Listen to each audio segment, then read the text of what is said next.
Muy buenos días, hermanos. Abran sus Biblias, por favor, en Apocalipsis, capítulo 7, versículo 10. Continuamos nuestro apasionante estudio de las Sagradas Escrituras, viendo detalles que si leemos rápidamente no los podemos ver, pero con nuestro estudio minucioso podemos encontrar enseñanzas, detalles y principios que alimentan nuestra fe y llenan de gozo nuestro corazón. El eslogan de Apocalipsis: Jesucristo, Cordero Vencedor. Hilo conductor de nuestro estudio, hilo hermenéutico de nuestro análisis de las Escrituras. El texto que nos ocupa hoy dice: y clamaban a gran voz diciendo, la salvación pertenece a nuestro Dios que está sentado en el trono y al Cordero. La salvación pertenece a nuestro Dios. Siempre a lo largo de la historia ha habido hombres que se han promovido como Mesías o como salvadores de una sociedad. Generalmente han sido emperadores, han sido hombres poderosos o hombres que han sido dictadores, que se han presentado a la sociedad y se han promovido como: yo soy el que tengo la respuesta a las necesidades de ustedes, yo soy el Mesías, los que me ayuden, los que me respalden, los que crean en mí tendrán esperanza y yo les daré consuelo y respuesta. Muchos de estos hombres que se han promovido como Mesías o como redentores o salvadores han terminado siendo hombres sanguinarios, que han terminado matando o exterminando grandes poblaciones. Entre ellos tenemos a Hitler, tenemos a Mussolini y tenemos otros más que en la historia de la humanidad se han levantado para decir: yo les traigo respuesta. Queridos hermanos, ningún dictador, ningún hombre de esta tierra, por interesado o por deseoso que sea de ayudar o de contribuir a la sociedad, puede traer ningún alivio. Porque nosotros sabemos, y lo sabemos por la Escritura, que la única esperanza para la sociedad, el único alivio para cualquier hombre o para cualquier persona, viene exclusivamente a través de Jesucristo, el Hijo de Dios. Salmo 146, versículos 3 y 4 nos da ese principio y nos dice: no confiéis en los príncipes, ni en hijo de hombre, porque no hay en él salvación, pues sale su aliento y vuelve a la tierra, y en ese mismo día perecen sus pensamientos. No confiéis en príncipes, en gobernantes, en políticos, en hombres que tengan buenas intenciones, no confiemos. Porque en el único que debemos confiar es en Jesucristo, el Hijo de Dios. Queridos hermanos, nosotros hemos venido diciendo en nuestro estudio de Apocalipsis que estamos como en un culto sublime y celestial. Apocalipsis es como un culto en el día del Señor. Comenzamos nuestro estudio diciendo que Juan tuvo la visión en el día del Señor, es decir, el domingo. Un día del Señor, Juan tiene esta visión apocalíptica extraordinariamente hermosa. Hemos dicho que todo Apocalipsis está lleno de cánticos, de oraciones, de confesiones, de bendiciones, de doxologías. Es decir, ¿a qué se parece el libro de Apocalipsis? A un culto público, a una celebración multitudinaria y gloriosa de adoración y de exaltación a nuestro Dios. Es como un culto, donde hay cantos y lecturas responsivas y donde hay oraciones y confesiones y bendiciones. Es una extraordinaria celebración. ¿Qué se celebra en el libro de Apocalipsis? La consumación de la redención, la plenitud de la historia de la redención. Se cierra el paréntesis de la redención. Aunque hay juicios y hay sentencias, esos juicios y sentencias son eminentemente sublimes y reverentes en torno al Cordero Vencedor. Y hemos dicho que este capítulo 7 es como un interludio, es decir, ha habido un preludio, una parte inicial, luego estamos en un interludio y luego vendrá un posludio de epílogo o de final del culto sublime del trono celestial. Estamos asistiendo a un interludio y ese interludio musical es sublime, es solemne, es reverente, que evoca la salvación y la adoración exclusiva al Cordero Vencedor. En ese interludio que estamos asistiendo en el capítulo número 7, están presentes los redimidos.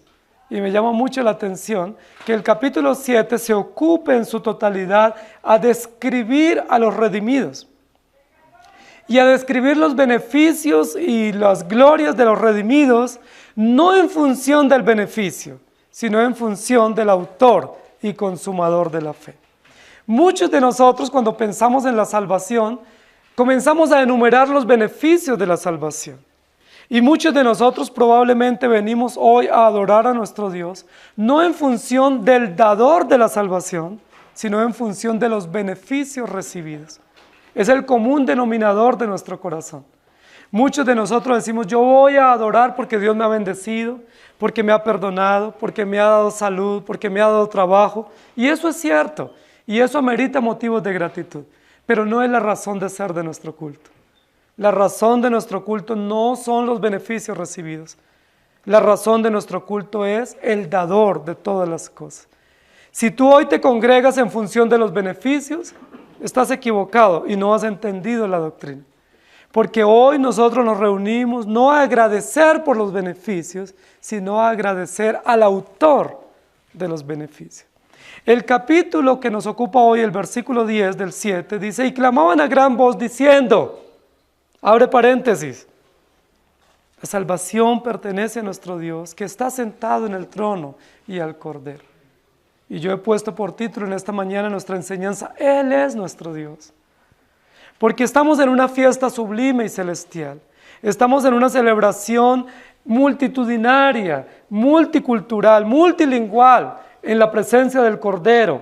Y toda esa gran multitud, ¿sí?, vestida con ropas blancas y con palmas que evocan no solamente la santidad y la dignidad, sino la victoria que ellos han obtenido por Cristo, levanta una canción, entona un coro, entona una música de exaltación a nuestro Dios.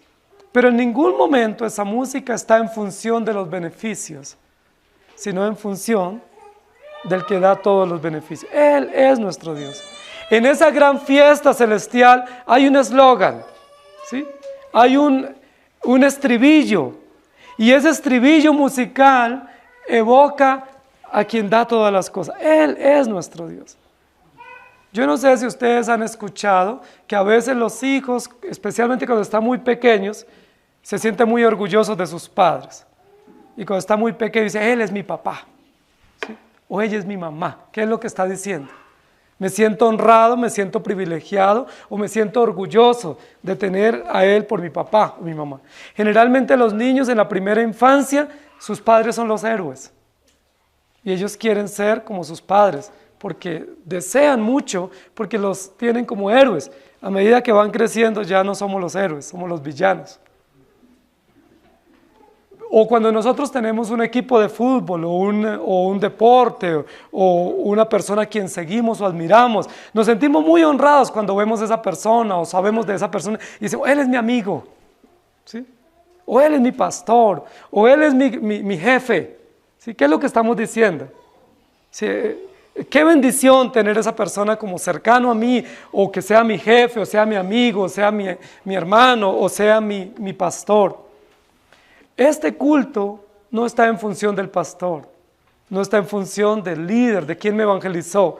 Este culto no está en función del jefe, o del amigo, o del compañero. Este culto está en función de Dios. Él es nuestro Dios. Y básicamente, en términos de síntesis, la canción que entona esta multitud tiene ese resultado. Él es nuestro Dios. ¿Quién es nuestro Dios? En primer lugar, nuestro Dios es digno de toda adoración. Recuerden, y yo quiero que ustedes vayan meditando en sus corazones, cómo a lo largo del estudio de Apocalipsis hemos presenciado diversos grupos en el escenario celestial entonando alabanzas a Dios. Es muy importante esto. Es muy importante porque primero comienzan los 4 seres vivientes entonando canciones a Dios. Luego se une a este coro de los 4 seres vivientes, los 24 ancianos representando el culto celestial. Luego los ángeles. Luego vamos a ver a Juan clamando a gran voz. Luego el mismo Cordero clama y entona celebridades y cantos y acciones de gracias. Pero luego ahora se va a unir por primera vez en la historia de la redención narrada en Apocalipsis, la multitud vestida de ropas blancas. Se va a unir en un coro, en una canción celestial. Pero lo más interesante, hermanos, no es que los ancianos cantan una cosa, los 4 seres vivientes cantan otra cosa y la multitud canta otra cosa. Eso sería un culto confuso, sería un culto perverso, donde hay múltiples motivos y múltiples objetos de adoración. Pero absolutamente todos los que vamos a ver en Apocalipsis cantan, pero cantan en función del único digno de adoración. ¿Quién es el único digno de adoración? Nuestro Dios, Jesucristo, el Cordero vencedor. Dice, y clamaban a gran voz. Queridos hermanos, la parte inicial de este versículo nos muestra que hay un propósito sublime de nuestra vida acá en esta tierra. Y el propósito sublime, que lo describe claramente nuestro catecismo, ¿cuál es el fin principal y más sublime del hombre? Clamar a Dios, adorar a Dios, vivir para Dios, honrar a Dios. El fin sublime, el fin absoluto de nuestra existencia temporal y de nuestro peregrinaje a la gloria celestial es clamar a Dios, adorar a Dios. Se equivocan todos aquellos que claman a otros dioses, dice la Escritura. Están confundidos todos aquellos que invocan y suplican a otros dioses porque ellos no pueden recompensarles ni pueden auxiliarles.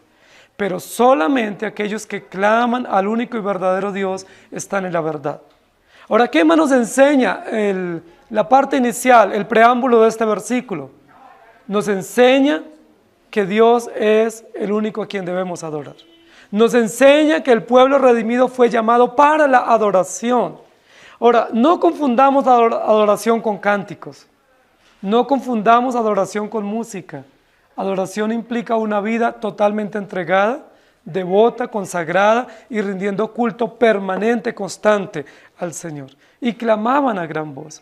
Pero también este texto nos enseña que absolutamente todos los creyentes vivimos en función de nuestro Dios. Si tú vives en función de tus cosas o tus beneficios, no has entendido el Evangelio. Y lo va a decir más adelante la Escritura, no te ha amanecido. Es decir, estás en tinieblas. Porque nosotros no vivimos en función nuestro, sino en función de nuestro Dios. Otro principio extraordinario de esta introducción del texto es que como Él es nuestro Dios, nosotros no tenemos temor ni tenemos vergüenza de demostrarlo y de testificarlo. ¿Con qué aptitud ellos clamaban a Dios? ¿Cuál es la característica del clamor que ellos entonan a Dios? A gran voz. Es una expresión que maximiza la actitud nuestra. Es una expresión superlativa, es una expresión que implica fuerza, poder, entrega, devoción. No indica esa expresión temor, cobardía o miedo. ¿Sí? A mí me llama mucho la atención cómo en los deportes las personas se desinhiben totalmente para corear a sus deportistas. Es muy interesante cómo quien va al estadio termina afónico, termina sin voz, gritando, no importa si su equipo pierde o no. No importa si es el equipo que está en el último lugar en la tabla de posiciones, pero aquellos seguidores de ese equipo lo hacen con tanta pasión, con tanta entrega y fuerza que a ellos no les interesa ser la vergüenza o tener la afrenta de haber perdido, porque ellos dicen, este es mi equipo y yo lo sigo. Pero lamentablemente, cuando se trata de nuestro Dios, no lo hacemos con la misma fuerza, con la misma pasión y con el mismo entusiasmo como seguimos a nuestros deportistas o seguimos a nuestros cantantes o como seguimos a otras personas. Esta multitud no escatima esfuerzo, no tiene ningún temor ni vergüenza. Más adelante se va a preguntar, bueno, ¿y estos quiénes son? ¿Estos de dónde salieron? Que cantan con tanta alegría y con tanta fuerza y que lo hacen a una sola voz y con tanta reverencia. Y clamaban a gran voz. Pero si ustedes se devuelven en los capítulos anteriores, no ha habido un grupo de personas en este culto sublime que no cante a gran voz, que no clame a gran voz. ¿Cómo clamaban los 24 ancianos? A gran voz. ¿Cómo clamaban los 4 seres vivientes? A gran voz. ¿Cómo clamó Juan, el apóstol? a gran voz. Ahora, ¿cómo lo hace la multitud? La multitud no es inferior a este culto sublime. No se le tiene que decir a esta multitud, mire, por favor, canten con alegría, háganlo con entusiasmo, háganlo con fervor, con candor espiritual, porque implícitamente los redimidos, por la gratitud de la redención y por la razón de nuestro Redentor, claman a gran voz. Ahora, no claman a gran voz para ser escuchados. No es un bullicio, no es una gritería para ser escuchados. Porque en algunos lugares el culto es un bullicio, es una algarabía. Como que el que grite más es escuchado primero.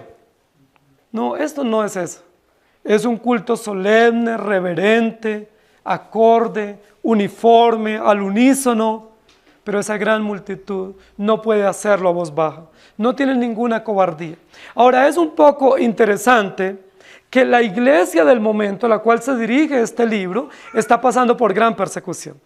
¿Qué es lo que quiere el imperio romano y la cultura grecorromana? ¿Qué es lo que quiere hacer con la iglesia? Silenciarlos.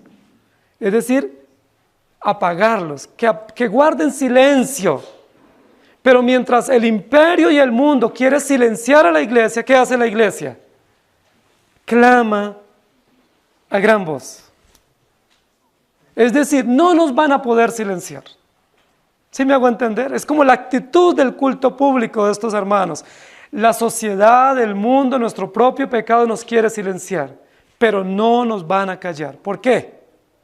Porque tenemos un Dios. Él es nuestro Dios y no podemos ser inferiores a ese reto de ser hijos de Dios y de proclamar las maravillas de la redención. Nosotros vivimos en una sociedad que nos quiere acallar. Vivimos en una sociedad que a través de sus ideologías dominantes y a través también de leyes formalmente nos quieren acallar. Nos quieren decir guarden silencio, porque están bajo sentencia si ustedes hablan. No alcen la voz, no digan mucho. Sean cristianos, está bien, pero no incomoden a la sociedad. Bajen la voz, no alcen su voz de protesta ni de denuncia. Pero mientras la sociedad nos quiere acallar, ¿qué nos dice el Evangelio? No podemos guardar silencio. Es necesario obedecer a Dios antes que a los hombres. ¿Por qué? Porque Él es nuestro Dios. No le rendimos culto al imperio, a las ideologías dominantes, no le rendimos culto a nuestros gobiernos, no nos atemorizan las sentencias de nuestros estados. ¿Por qué? Porque Él es nuestro Dios. Y clamaban a gran voz. Ahora, yo quisiera preguntarte, tú estás participando de este culto apocalíptico. ¿Eres tú de los que cantan y aclaman a gran voz a Dios? ¿Eres tú de los que te levantas con firmeza a proclamar la verdad de Dios? ¿O eres tú de los cobardes, de los que nunca se escuchan, de los que guardan silencio porque me da mucho miedo ser censurado o ser amenazado? Ahora, si te da miedo ser amenazado por la sociedad, estás bajo amenaza de Dios. Porque la Biblia dice que aquel que no tiene valor y que no es esforzado y diligente, pues no puede ser útil en las manos de Dios. Y aquel que pone su mano en el arado y mira atrás, no es apto para el reino de los cielos. Y clamaban a gran voz. Es decir, Él es nuestro Dios, digno de adoración, digno de reconocimiento, digno de súplica, digno de entendimiento y digno de todo culto público. No hay confusión. Me llama muchísimo la atención que en Génesis hay un momento donde hay una gran confusión de los idiomas. ¿Recuerdan? En la Torre de Babel. Babel significa confusión. Y dice la Biblia que todos hablaban en lenguas extrañas y nadie entendía a su compañero y hubo una gran confusión. Aquí estamos en un culto donde se está cantando en todos los idiomas conocidos. Pero no es un culto confuso. No es que cada uno canta una cosa y va diferente en este culto o en estas proclamas. Este es un culto claramente entendible. Es un culto lógico, acorde, donde se confiesa al único Dios y se proclama la salvación que pertenece al Señor. Él es nuestro Dios. Salmo 79, versículo 9 dice, ayúdanos, oh Dios de nuestra salvación, por la gloria de tu nombre, y líbranos y perdona nuestros pecados por amor de tu nombre. Salmo 85, 4 dice, restáuranos, oh Dios de nuestra salvación, y haz cesar tu ira de sobre nosotros. Ese es el clamor de los creyentes. A mí me llama la atención, hermanos, que el clamor de los creyentes aquí no es, Señor, dame trabajo. Ahora, no es malo pedir trabajo. El clamor aquí no es, Señor, yo quiero una casa propia. Porque mire que ya los demás hermanos ya tienen casa y yo no tengo. O Señor, necesito un carro, por favor, dámelo. ¿Cuál es el clamor de los creyentes? El único clamor que nos unifica. El único clamor en el cual estamos acorde y al unísono. ¿Cuál es? Señor, tú eres nuestro Salvador. Y nosotros creemos en ti. Nosotros vivimos para ti. Señor, haz cesar tu ira de sobre nosotros. Salmo 44, 4. Tú, oh Dios, eres mi rey. Manda salvación a Jacob. Salmo 14, 7. Oh, que de Sión saliera la salvación de Israel. Cuando Jehová hiciere volver a los cautivos de su pueblo, se gozará Jacob y se alegrará Israel. El único clamor, que es el clamor que se está mencionando aquí en Apocalipsis, es el clamor concerniente a la redención. Y ese clamor sí que unifica. Ese clamor sí que nos pone en la misma página y a una misma voz, porque todos somos pecadores y somos salvos únicamente en Jesucristo. Él es nuestro Dios digno de adoración. En segundo lugar, Él es nuestro Dios suficiente Salvador. El versículo continúa diciendo, la salvación pertenece a nuestro Dios. Es un eslogan, es una verdad absoluta que se entona. Es como un estribillo en una canción que se repite, se corea y se alza la voz y cada vez como que la emoción se aumenta. Sí, como que los ánimos se van aumentando a medida que se repite esta canción. La salvación pertenece a nuestro Dios. Ahora, cualquiera de nosotros, rápidamente mirando el texto, pudiera decir, este es el coro donde los creyentes agradecen a Dios por la salvación. Pero quiero decirles que no es el enfoque del texto. El enfoque del texto no es agradecer por un beneficio. El enfoque del texto no es reconocer y confiar en un beneficio. ¿Cuál es el beneficio? La salvación. El enfoque del texto es mirar al autor de la salvación, no al beneficio de la salvación. Y miren que hay una gran diferencia. Porque nosotros podemos reunirnos en esta mañana para agradecer por la salvación, lo cual no es mal. Pero el enfoque del Evangelio no es agradecer por el beneficio, sino deleitarnos en nuestro Dios, indistintamente del beneficio que podamos recibir. Todos, absolutamente todos los seres humanos estamos llamados a reconocer a Dios porque Él es Dios. No importa los beneficios. No importa los resultados que podamos tener. La primera parte de este clamor que entona esta multitud es la salvación pertenece a nuestro Dios. Una verdad absoluta. Ahí no dice, es probable que la salvación pertenezca a Dios. Quizás la salvación sea de Dios. Yo pienso que la salvación le pertenece a Dios. Me parece, opino. No es algo subjetivo, no es algo de libre interpretación, es una verdad absoluta y contundente. La salvación pertenece a Dios. Queridos hermanos, estas verdades absolutas riñen fuertemente contra el relativismo de nuestro propio corazón. Porque nuestro corazón dice, a mí me parece, yo pienso, yo creo, ¿sí? Yo supongo, o es probable, quizás, tal vez. Pero ¿qué dice el Evangelio? La salvación es. La salvación le pertenece. La salvación es exclusiva. ¿De quién? De Dios. Miren, queridos hermanos, que esta verdad absoluta, que se convierte en el clamor multitudinario de estos salvos redimidos en la presencia del Cordero, inmediatamente invalida cualquier doctrina concerniente a la salvación donde yo participo. Es muy común en el pensamiento evangélico pensar que Dios hace lo imposible y yo hago lo posible. ¿Sí han escuchado eso? Bueno, algunos dicen que ayúdate, que yo te ayudaré. Es muy común pensar, no, Dios sí salva, pero yo ayudo, yo hago mi parte, tienes que hacer tu parte. Queridos hermanos, eso es salvación por obras y eso invalida la verdad absoluta. Eso es un principio relativista e invalida la verdad de Dios. Si tú piensas que contribuyes en la salvación, quiero darte una mala noticia. No estás en esta multitud. No estás participando de este culto. Porque este culto no es 50-50. Este culto no es damos a Dios una parte y la otra parte de honra me pertenece a mí. Este culto está centrado en su totalidad en el Cordero Vencedor, Jesucristo. Por eso el clamor unánime es: la salvación pertenece a nuestro Dios. No es el clamor compartido diciendo parte de la salvación es de Dios, gracias porque yo creí. Noten lo contundente de este clamor. Es un clamor contundente, absoluto, categórico. Es un clamor que no admite interpretación. Es un clamor que sencillamente es evidente. La salvación es de Dios. Lo creas o no lo creas, lo aceptes o no, lo disfrutes o no, la salvación es de Dios. Punto.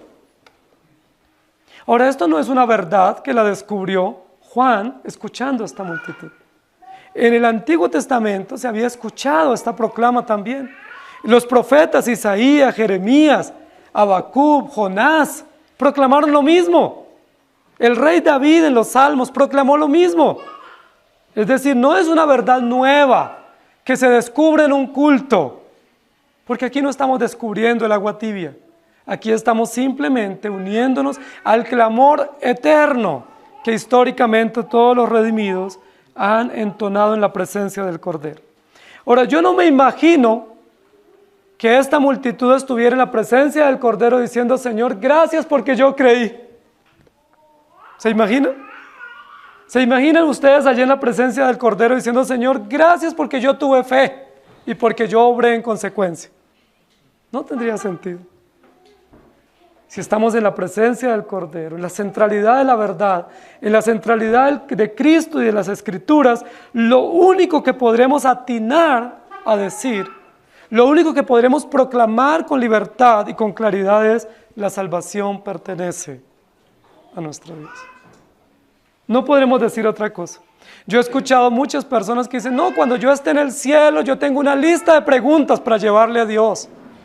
Y yo quiero preguntarle a Abraham esto, y le voy a preguntar a Noé esto, y si me encuentro con Matusalén, le tengo también unas preguntas. Hermanos queridos, olvídense de sus preguntas.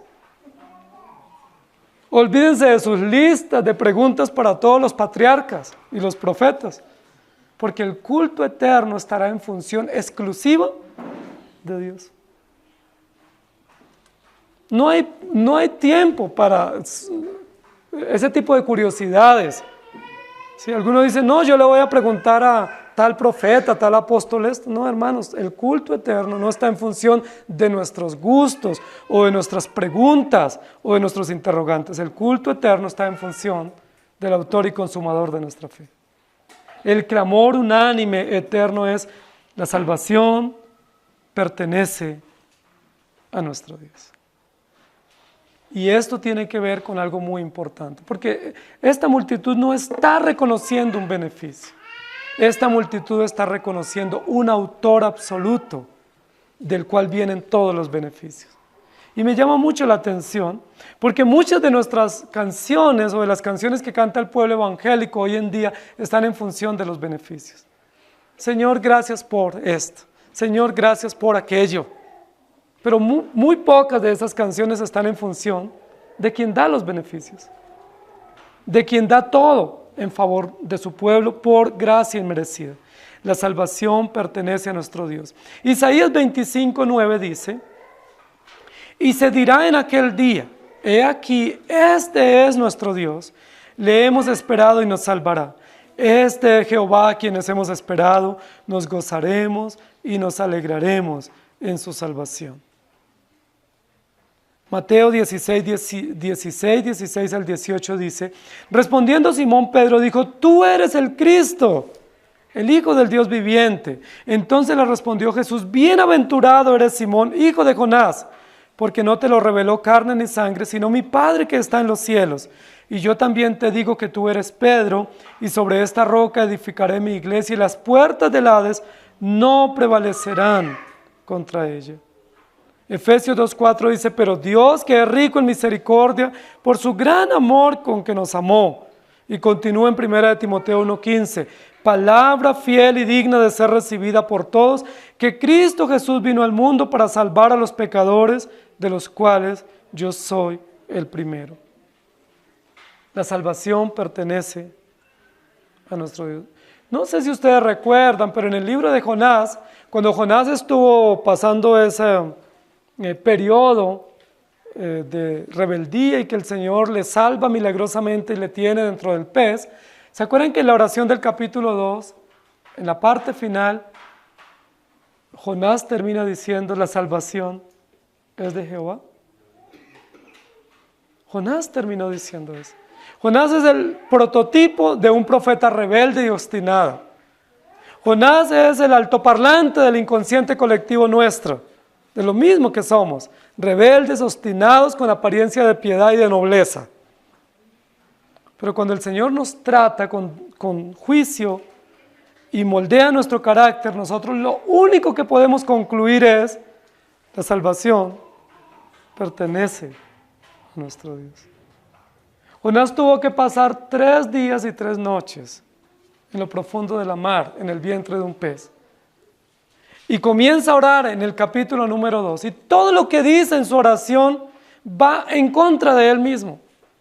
Su oración es justificativa. Señor, por eso hice esto, por eso aquello. Mire, yo sí lo había pensado, por eso huí. Es decir, toda su oración es lavándose las manos, justificándose. Lo único veraz, lo único digno de admiración en la oración de Jonás es la última línea. La salvación pertenece a Jehová. Probablemente muchas de nuestras oraciones son así, justificativas, sin ningún valor real, doctrinal y de conocimiento profundo. Salmo 105, 6 dice, oh vosotros, descendencia de Abraham, hijos de Jacob, sus escogidos. Él es Jehová nuestro Dios. En toda la tierra están sus juicios. Se acordó para siempre de su pacto, de la palabra que mandó por 1000 generaciones, la cual concertó con Abraham y de su juramento a Isaac. La estableció a Jacob por decreto, a Israel por pacto sempiterno. Y luego en Oseas 1, 7 y 8 dice, mas de la casa de Judá tendré misericordia y los salvaré por Jehová su Dios, y no los salvaré con arco, ni con espada, ni con batalla, ni con caballos, ni jinetes. Después de haber decretado, a lo Ruama concibió y dio a luz un hijo. Él es nuestro Dios. Hermanos queridos, nosotros podemos estar muy confundidos en muchas áreas de la doctrina, pero en lo único que podemos unificarnos, los redimidos, es en reconocer que la salvación es del Señor. La Biblia dice, aquel que confiese con su boca y cree en su corazón que Jesucristo es Dios, este es de Dios. Aquel que crea que Jesucristo vino en carne y que vino para perdonar nuestros pecados, este es hijo de Dios. De lo contrario, no nos ha amanecido. Salmo capítulo 3, versículo 8, dice, la salvación es de Jehová, sobre tu pueblo sea tu bendición. Entonces, ¿cuál es el clamor de los redimidos? ¿Cuál es el único clamor que unifica a los redimidos? La salvación es de Dios. Ahora, el énfasis no es el beneficio, el énfasis es quien decretó, quien determinó, quien diseñó, quien ejecutó el plan. Porque podemos distraernos en el beneficio y no en el autor. Él es nuestro Dios. Y el texto continúa diciendo, en el versículo 10, la salvación pertenece a nuestro Dios que está sentado en el trono y al Cordero. Noten, queridos hermanos, que hay un adjetivo interesante acá en esta expresión y es la salvación pertenece. No simplemente la salvación viene de Dios, lo cual es correcto. La salvación viene de Dios, es correcto. Pero el objetivo de este clamor no es decir quién la da, quién la otorga, sino a quién le pertenece. Es decir, quién tiene la exclusividad en la salvación. Porque si decimos la salvación viene de Dios, alguien podría decir, bueno, la salvación también viene de las obras. Y la salvación también viene de esta otra creencia. Pero aquí el objeto del clamor unánime es mostrar quién tiene la exclusividad en la salvación. ¿Quién es el único que puede otorgar salvación y por supuesto también condenación? ¿A quién le pertenece la salvación? No hay múltiples autores, no hay múltiples que se puedan atribuir el derecho de pertenencia de la salvación. Solo hay un único Señor, Dios y Salvador, que puede recibir no solamente la adoración, sino que recibe también el reconocimiento porque es el que tiene o a quien pertenece todo el plan y el diseño de la redención. Ahora, decir que la salvación pertenece a Dios, ¿a quién honra? ¿Al beneficiario o al benefactor? Al benefactor. Decir que la salvación pertenece a Dios no es una honra para mí. No es una exaltación para mí.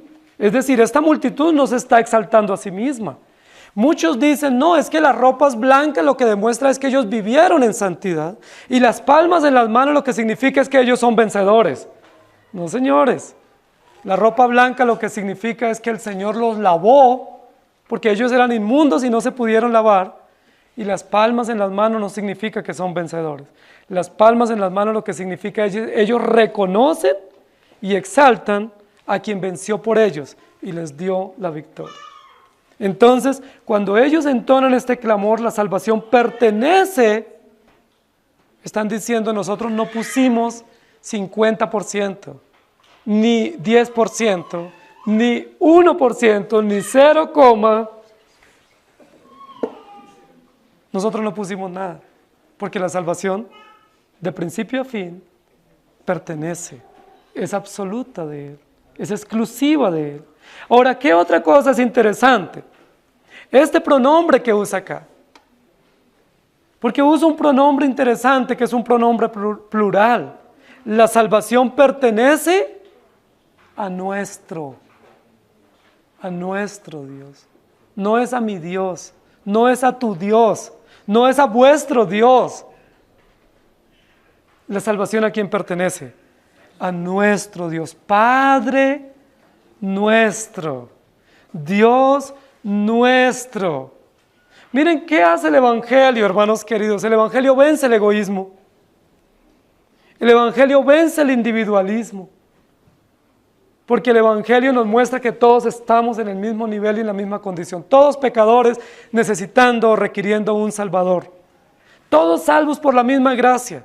Ninguno amado más, ninguno amado menos. No somos hijos consentidos de Dios. Todos somos hijos amados con el mismo amor derramado en la cruz. El Evangelio vence el egoísmo. Yo no puedo decir Jesús es mi Dios. No, Él es nuestro Dios. Él es nuestro pastor. Él es nuestro Padre. Y por lo tanto el clamor de la salvación pertenece a nuestro. Y eso unifica a los redimidos. Eso hace que sea común el disfrute del beneficio y común el deber cumplido. Porque la salvación no es de mi Dios. La salvación es de nuestro Dios. ¿No es eso maravilloso? Vivimos en una sociedad muy egoísta. ¿Sí? Vivimos en una sociedad muy individualista. Vivimos en una sociedad donde el eslogan que se privilegia es sálvese quien pueda. Mire a ver usted, de que no me toque a mí, no me duele. A mí no me importa lo que le pase a los demás. Ese es el eslogan dominante de la sociedad individualista. Es una sociedad progresista, por supuesto, pero progresa en su egoísmo e individualismo. pero el Evangelio derrota el egoísmo. El Evangelio nos obliga a no mirar nuestra causa, sino a ver el bien común.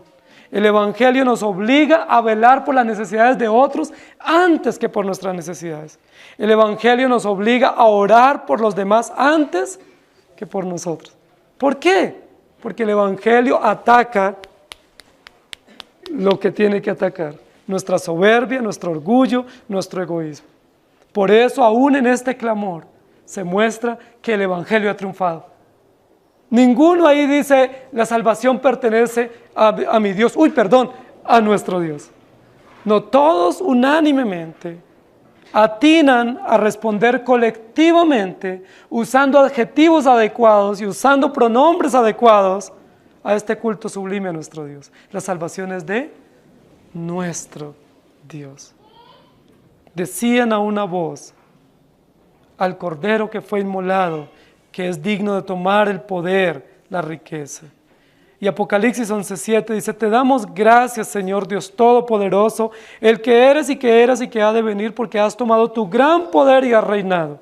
Y termina el versículo diciendo, a nuestro Dios que está sentado en el trono y al Cordero. Miren que no es una adoración mística, no es un culto místico. Es un culto centrado en la persona de Cristo, es un culto concreto y objetivo en el autor unánime y absoluto de la redención, que se sabe dónde está y qué ha hecho. No se promueve el misticismo, ¿no? Aquí estamos cantando a ver quién escucha y a ver quién recibe esto.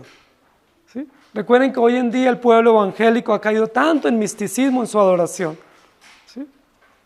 donde no hay cosas claras, concretas, objetivas, lógicas, racionales en su adoración, sino que todo es místico y todo se tiene que interpretar subjetivamente de una manera sensitiva. Este no es un culto sensitivo, es un culto racional, es un culto objetivo, es un culto con doctrina, es un culto con principios, pero todos unánimes en esa misma adoración. A Dios nuestro que está sentado en el trono y al Cordero. Miren lo interesante, querida iglesia. Este culto es un culto al Dios Trino.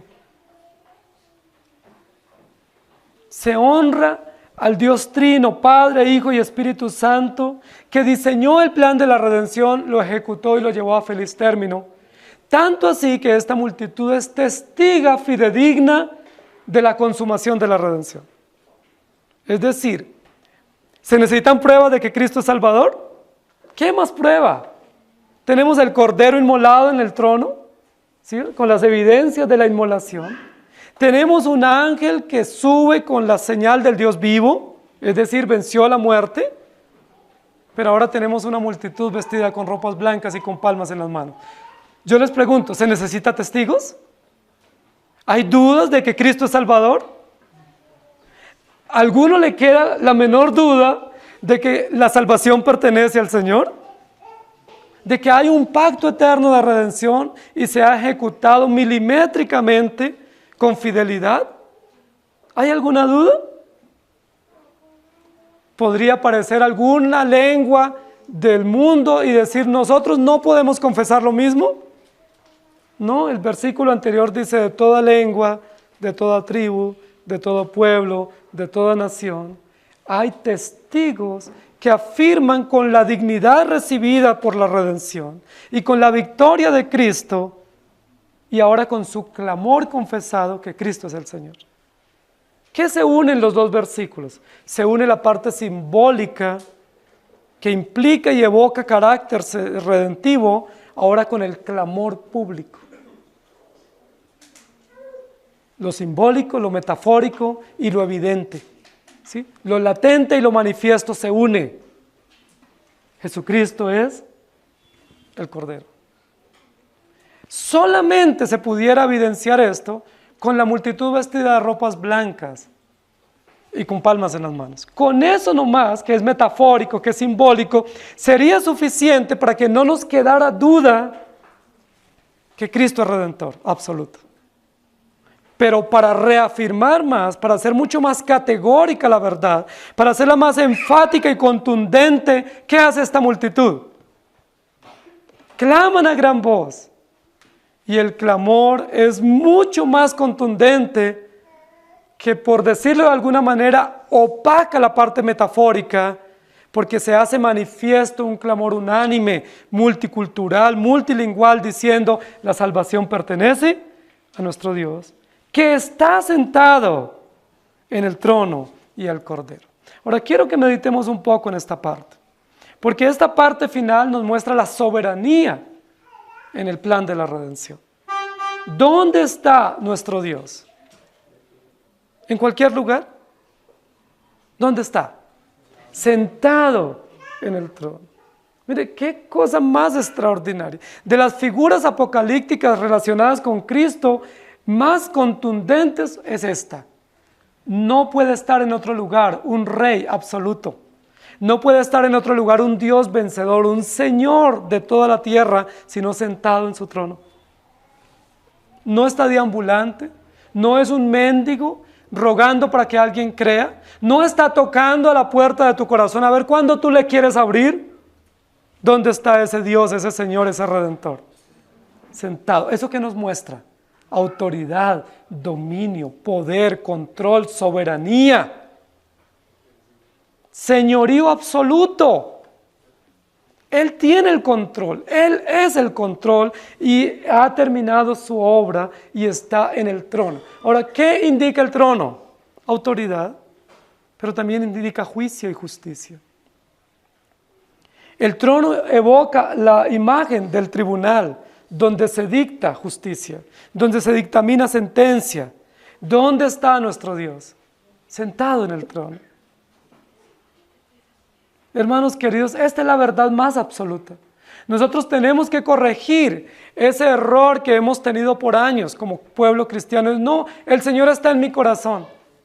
Es tan pequeño que puede estar en mi corazón y yo lo llevo para donde yo quiera. Y yo hago lo que quiera y Él es complaciente conmigo. ¿Dónde está el Señor? ¿Dónde está? ¿Está en tu corazoncito? ¿En tu perverso corazón? ¿Dónde puede estar? Un Dios absoluto, sublime y perfecto. Tiene que estar necesariamente en el trono del universo, en el trono del dominio de gobierno. No puede estar en cualquier lugar.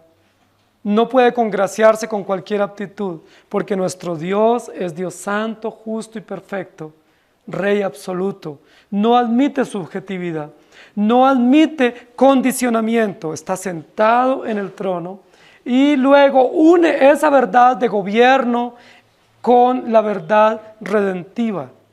Y estas figuras son muy ricas en Apocalipsis y ya las hemos visto un poco en textos anteriores.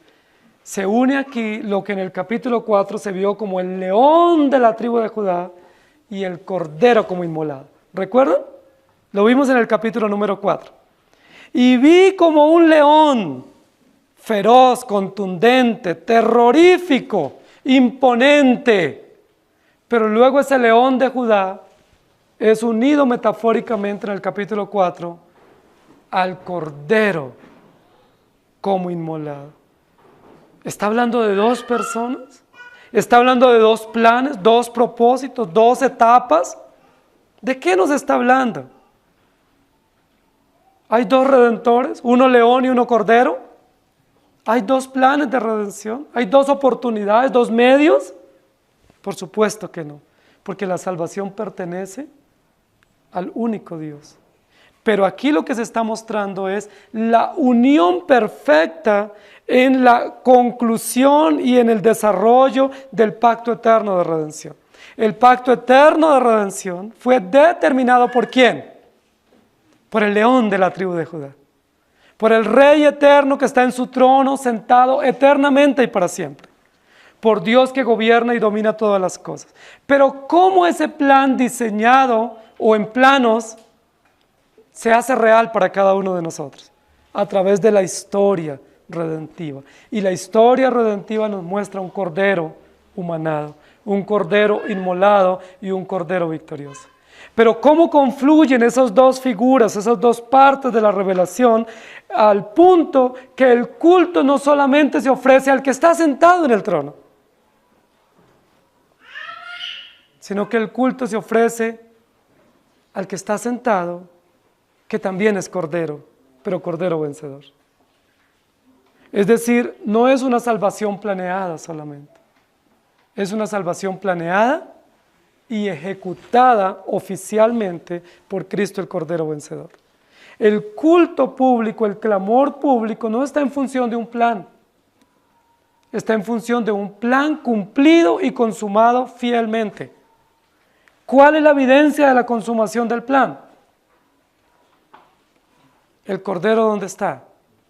En el trono. La evidencia histórica, la evidencia metafórica, la evidencia contundente, progresiva del plan de la redención es que el Cordero no está prometido. Ni el Cordero está sacrificado, no es un Cordero vicario. ¿Dónde está el Cordero? En pie. Es un Cordero en pie, con señales evidentes de inmolación, pero con la firmeza contundente de la victoria. ¿Y dónde está ese Cordero? Nunca lo habíamos visto en el trono. Siempre lo habíamos visto deambulando por Jerusalén, por Nazaret, perseguido, hostilizado por los militares y los maestros de la ley de su tiempo, aún perseguido por los mismos grupos religiosos como fariseos y saduceos, cuestionado por sus propios discípulos, despreciado por su propia familia y luego sangriento. Lo habíamos visto como un cordero impotente, débil, que se entregó voluntariamente, que no emitió juicio condenatorio ni abrió su boca para defenderse. Pero en el Apocalipsis no lo vamos a ver así. No es una apología al sufrimiento de Cristo en Apocalipsis. No es como muchos ven a Cristo, ¿cierto? Sangriento y lánguido, con una corona de espinas en su frente. No, Cristo no vive así. ¿Dónde está Jesucristo? A la derecha del Padre, con poder y con gran gloria. En pie, ¿dónde? En el trono celestial. Digno de toda adoración, digno de todo reconocimiento por su obra terminada y aplicada al corazón de su pueblo, y soberano, Señor. Es un soberano Cordero, victorioso, en pie, no doblegado. No es vicario, es soberano Cordero. Y la multitud que nadie podía contar, clamaban a gran voz diciendo: la salvación pertenece a nuestro Dios, que está. Adverbio de lugar, está. Permanece también. ¿Sí? No dice que estará, que no se sabe dónde está, que posiblemente hoy esté. Ese adverbio es un adverbio fijo de lugar. ¿Dónde está el Cordero? Está en el trono, está en pie, junto a la otra metáfora del león de Judá sentado en el trono. Permanece, ahí ha estado por siempre, porque Él no está en lugares distintos, sino al trono de dominio, en el lugar de dominio, donde ejerce autoridad y control. Está sentado en el trono. Y el Cordero. Hermanos queridos, ese y, que es una conjunción, un conector, nos muestra que las dos verdades son iguales. Nosotros generalmente en nuestro idioma usamos el conector o la conjunción y para mostrar jerarquía. En nuestro idioma generalmente se usa así cuando dice está fulano de tal y, ¿cierto? Está el jefe y el empleado. O está el médico y el paciente. ¿Qué estamos diciendo? Estamos usando el conector en función de categoría, en función de jerarquía, descendente. No es así como se usa en la Escritura. El conector o esta conjunción en la Escritura se usa para mostrar equidad. Es decir, no está diciendo el que está sentado y el Cordero por debajo, sino el que está sentado y el Cordero. Es decir, están en la misma posición de autoridad, de dominio, de gobierno. Recuerden que muchas sectas han tergiversado el concepto de la Trinidad y dicen, sí, el Padre es superior y el Hijo es inferior. Y el Espíritu Santo es la tercera persona. ¡Qué error craso!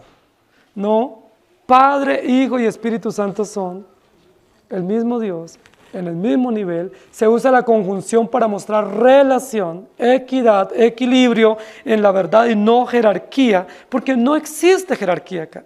Así como no existe jerarquía en los ángeles, así como no existe jerarquía entre los creyentes todos pecadores, salvos por gracia.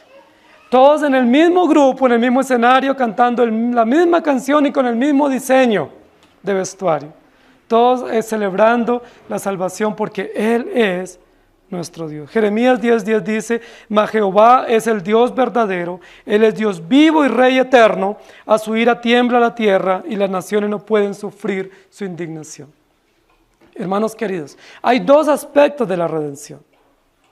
La redención es una sola, el Redentor es uno solo, pero hay dos aspectos. Uno tiene que ver con la determinación eterna de la redención y otro tiene que ver con la revelación histórica del plan de redención.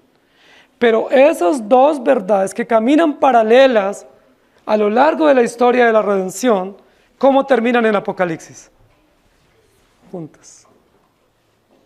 Son dos verdades que no se confunden ni se contradicen, sino que terminan las dos, porque tanto el león diseñador como el cordero ejecutor están en función de Dios, mostrándonos el plan de la redención. Hay una línea de diseño y otra de ejecución, pero las dos nos muestran al mismo plan y el mismo propósito, y es la redención. ¿Es claro lo que estoy diciendo?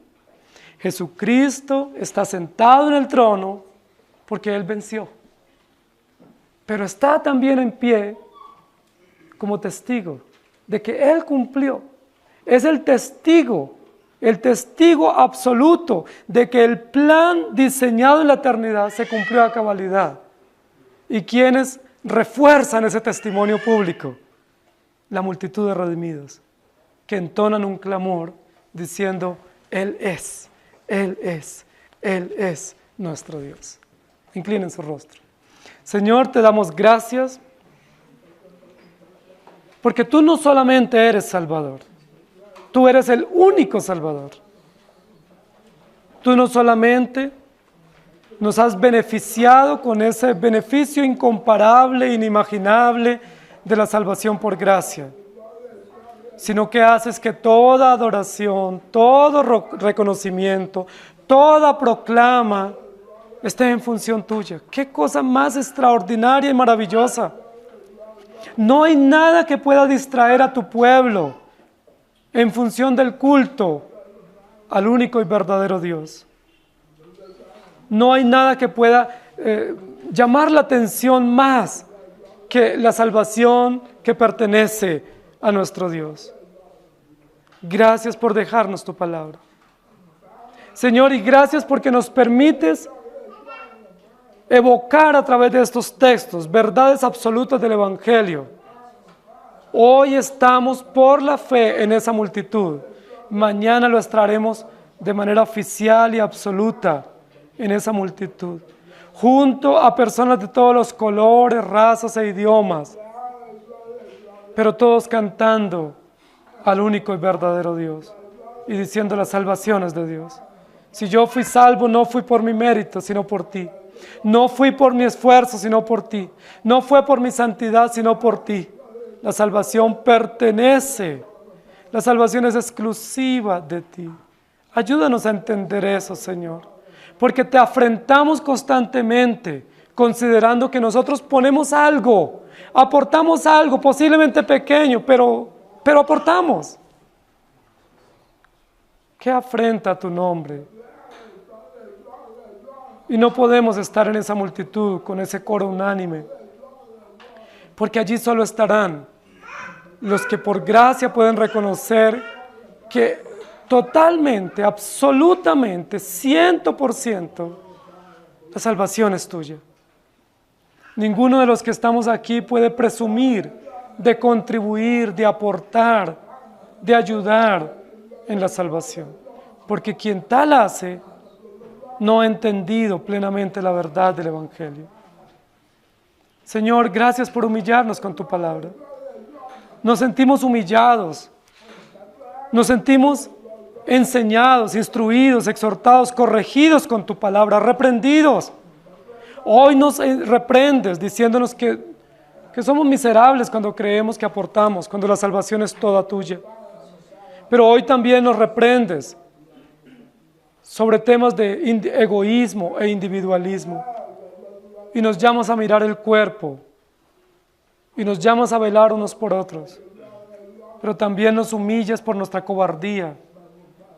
Porque teniendo la verdad no somos firmes y contundentes en lo que creemos, sino que somos ambiguos. Somos temerosos, somos indecisos. Y muchos de nosotros bajamos la voz para no ser escuchados y no ser el hazmerreír de la sociedad. Ayúdanos a levantar la voz y denunciar, proclamar las verdades absolutas de tu Evangelio, sin importar las censuras, con la única mirada en ti y la confianza y gozo y gratitud en tu palabra. Te damos gracias, porque no solamente tenemos salvación y disfrutamos de ella, sino que creemos en el Salvador, que eres tú, y estás en victoria. Gracias, Señor, en Cristo Jesús. Amén. Señor les bendiga, hermanos.